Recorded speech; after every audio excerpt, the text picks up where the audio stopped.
Hello mga kadadi, mag-install po tayo ng auxiliary light sa Ford Raptor.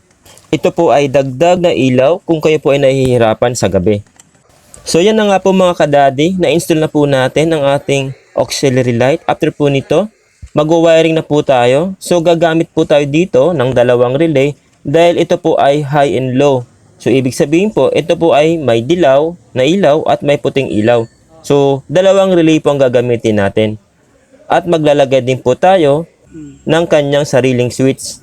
So gagamit po tayo ng universal na 3-way switch. At yung ating pong relay, ito po ay nakaset sa negative trigger. So ground lang po ang ating kinuha para wala po magiging issue tayo. So ayan mga kadadi, namount na po natin ang ating 3-way switch. After po nito, testing na po tayo. So yan na nga po mga kadadi, all set na po tayo.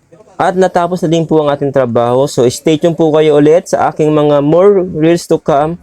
It's all about my daily life and my work. So maraming pong salamat.